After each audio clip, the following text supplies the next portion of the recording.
Welcome back and merry meet to another episode of In the Footsteps of the Shadows. Originally, we're going to talk about the vampire next door, but I've recently found out that I actually have photos of the house and of some ghostly things that we've captured on the camera. So I'm going to put that episode off till episode 3 so I can compile that for you and get it in a newsletter so you may be able to actually see these photos. However, in good news, Anne does have a story she wishes to share that I haven't heard of yet. So, would you like to take it over and tell us about the story you have? I'm so tired. I'm so nervous. Jay was working for... I'm so nervous, people. I'm so sorry. I'm so nervous. It's better in person when I'm dealing and battling ghosts than talking to real humans. It's so scary. Just tell me the story. This is the story about the Victorian house of the 1800s, which now stands on the corner of a very busy road.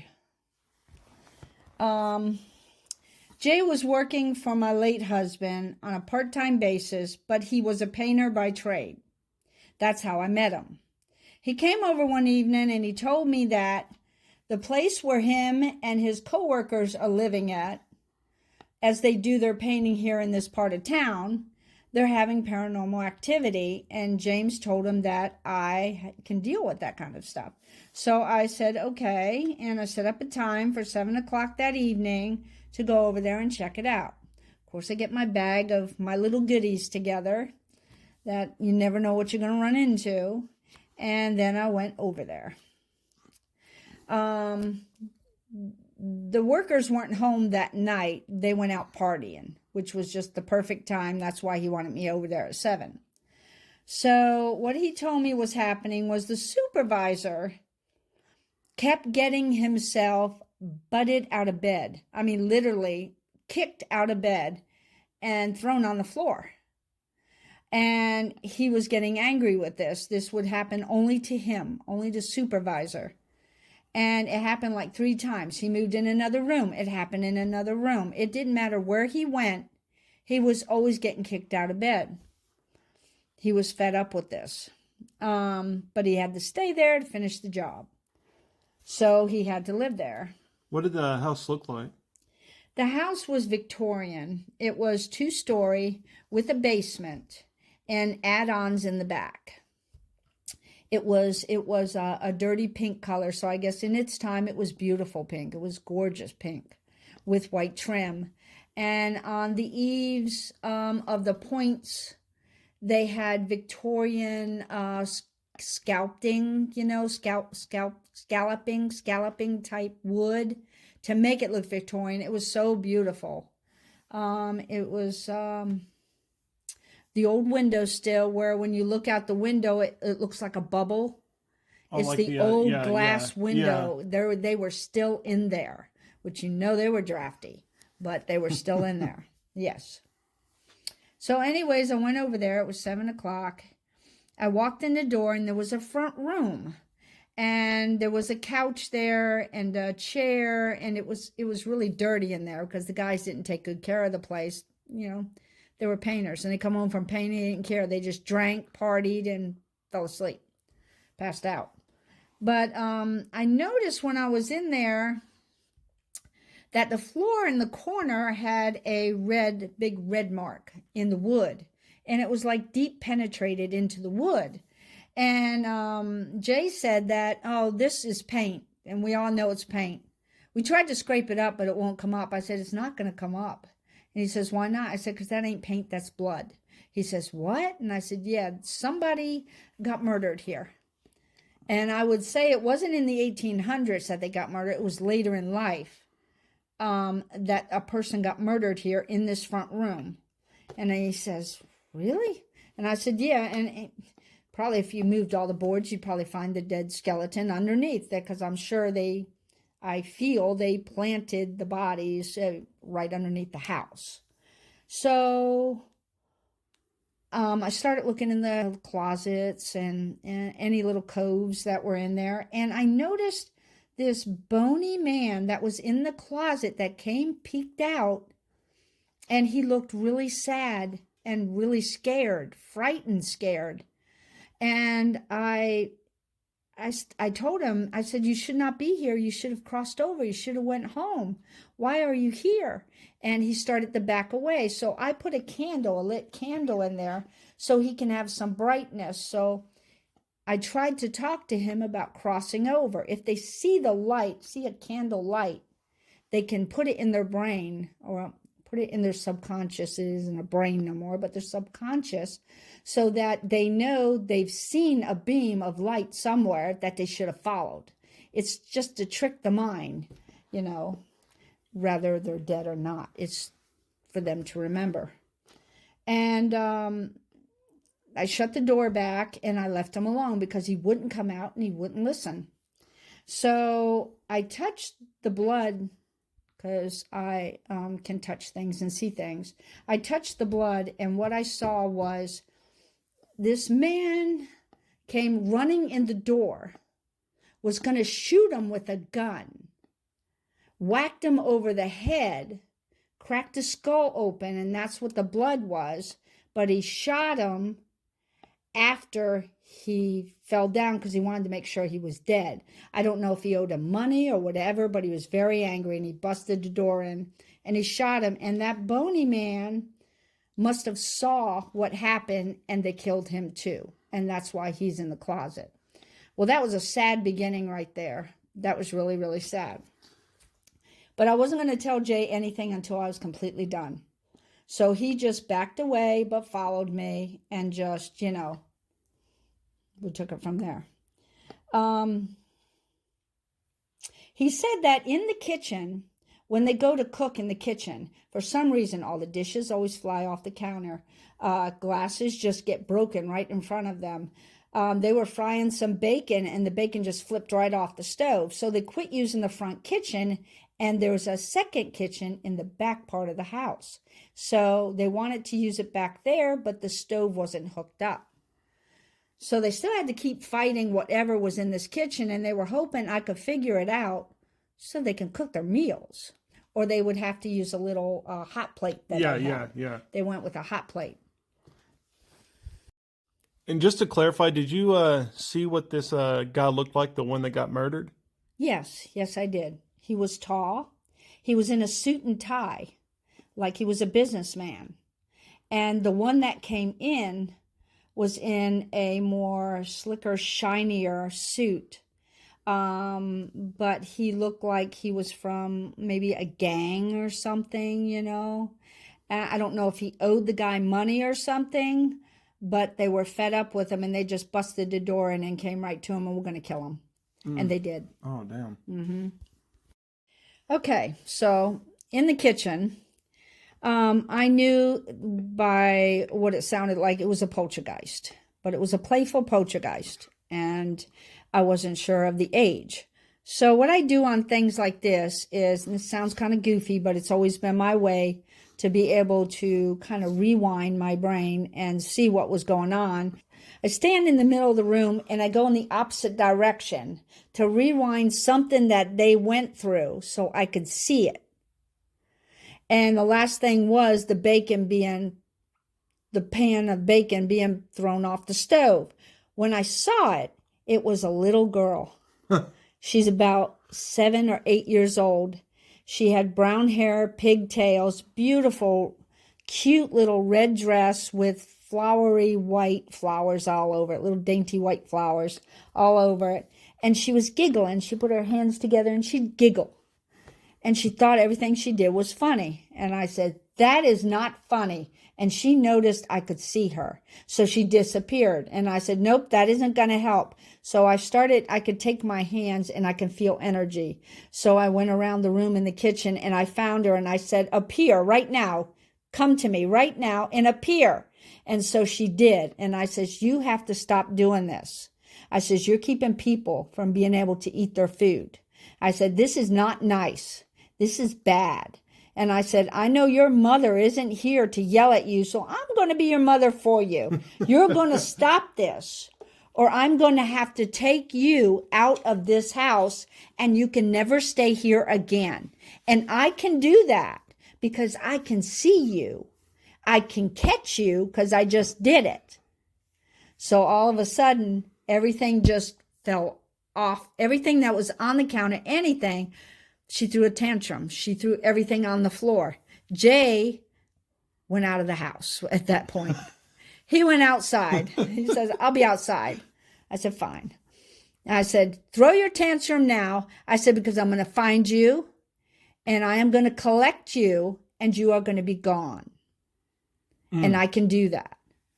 I was able to find a way to harness their energy and collect them and take them away from places they should not be. Like similar, like trapping demons in mirrors and things like that. Like Right, you're binding them to an object kind of thing. Right. What would you say that she was part of the Victorian part of the house, or was she like around the time of like when the murders happened? She was Victorian. She was there a long time, and she didn't know where her mommy was. I could sense that about her, and she was mad and scared and alone. But anyways, I had a conversation with her, and I told her I can take her to her mommy. I could cross her over, and she can be rid of all of this problem, and she can be a happy little girl again and see her mommy. Well, the more I talked to her, the more she felt more at ease with me. So I sat there on the floor in the kitchen, and she came right by me. And I was able to light a candle, had some sage just to make sure, because whenever you open any kind of portal of any sort, you got to make sure nothing bad comes through, because bad tries to come through good. So I saged the area, and I lit the candle, and I brought the light of God in. And it beamed over. It was really cute. It really, like an arc of a rainbow hit her, and she was gone. So she made it on the other side, and it was beautiful. And I started crying because I was so happy that I got her out of that terrible house.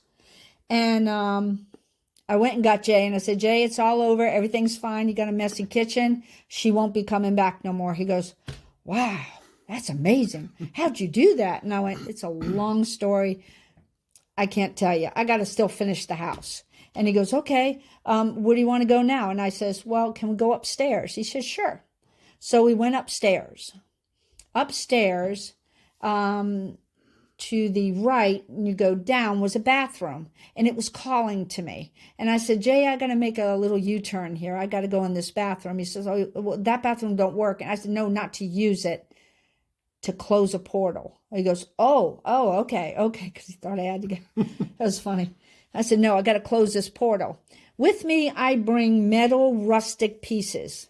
My late husband lets a lot of his tools and things rust. He leaves things outside in the rain. I'm always the one to clean it up.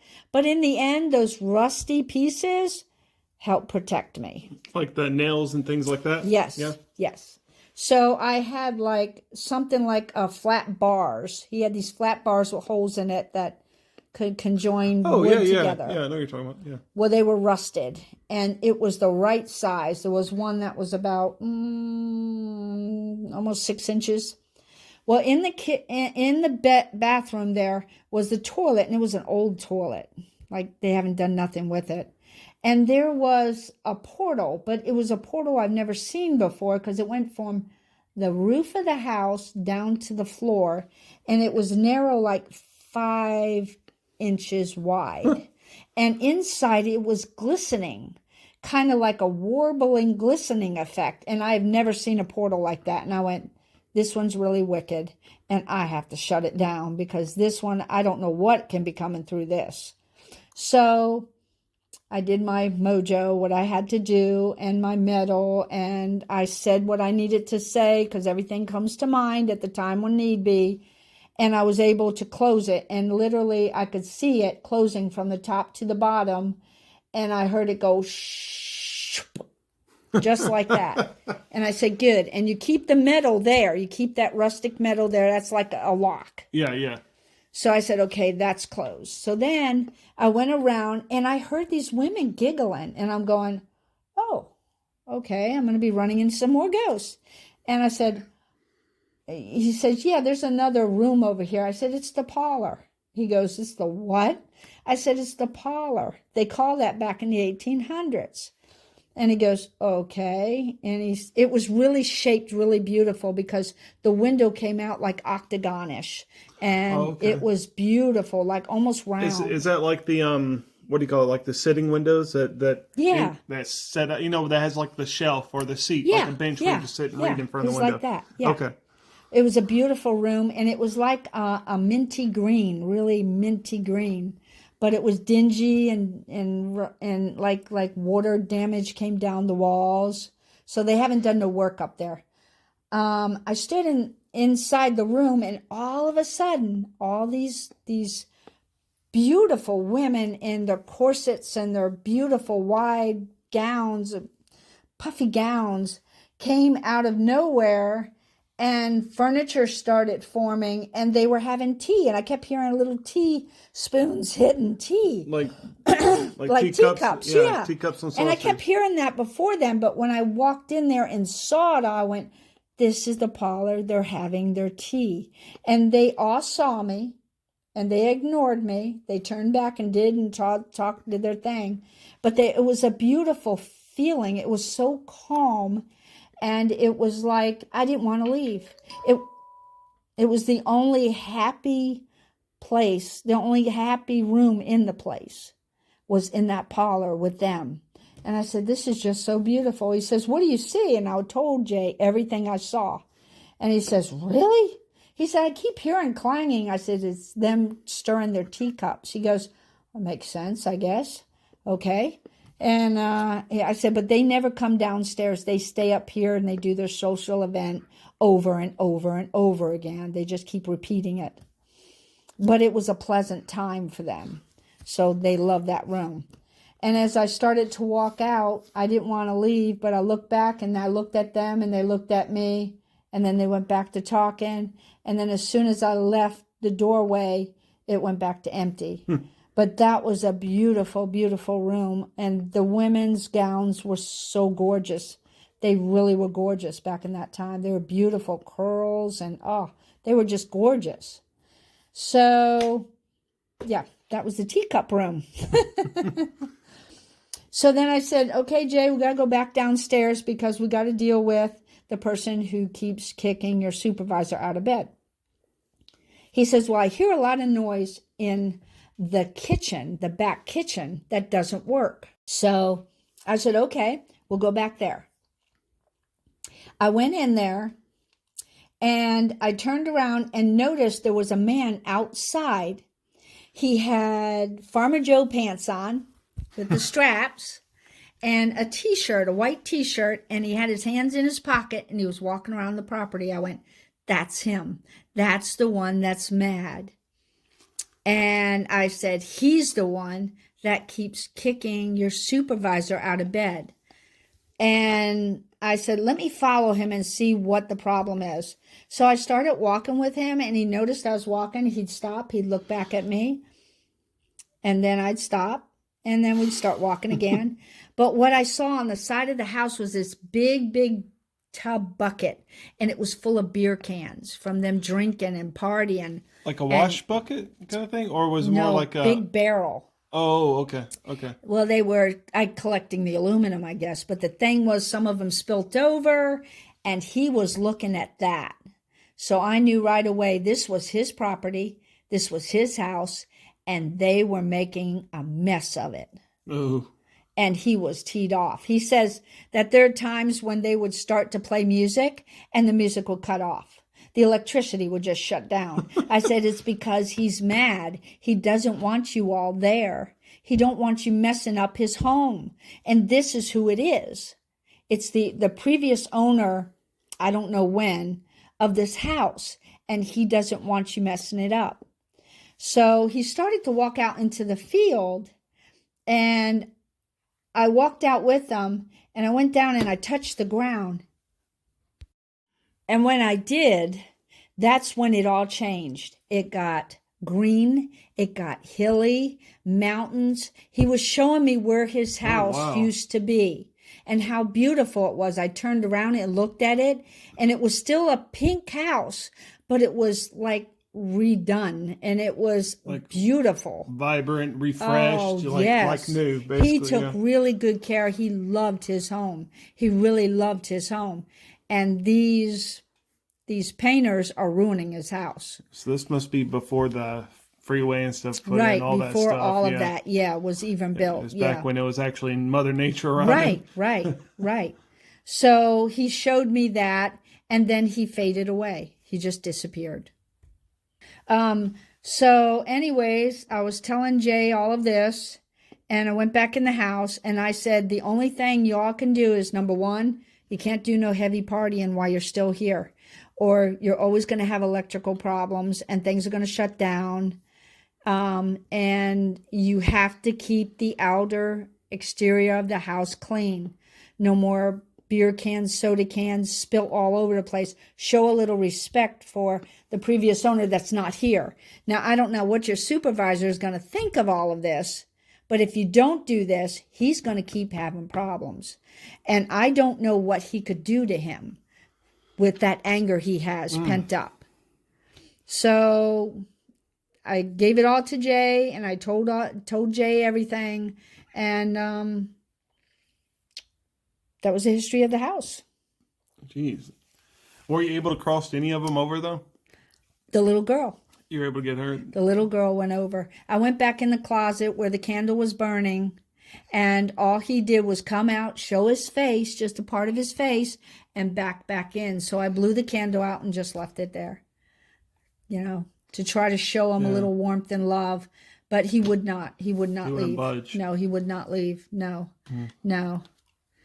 So that was how it went at that house. It was a beautiful house. I love the tea room. The tea room was my favorite. The tea room was I think it was amazing to have two kitchens. One kitchen was nothing but glass everywhere. The back one had so much glass. The way the owner built the place was really beautiful. Very Victorian. He must have done it for his wife. He must have really loved his wife. And like the staircase was gorgeous. It needed to be redone and, plenished and all, but it was gorgeous. Yeah. Wow. Yep. That's crazy. Do you know what ever happened to the house? The house is still standing. Oh, is it really? But what happened was when all of the workers were done with their jobs, they went back to another state, whatever, and the owner ended up selling that house to a family of 4 that lived there. Okay. But they didn't fix it up or anything. They just lived in it the way it was. Yeah. Wow. Yep. All right. I appreciate the story. Yeah. That's an interesting story. It was beautiful. Sad and beautiful. Well, guys, I think this will do it for this episode. Stay tuned for the next episode where we talk about the vampire next door, and I'll loop you in on where you can find the photos so you can see this house for yourself. Until next time. Don't get spooked.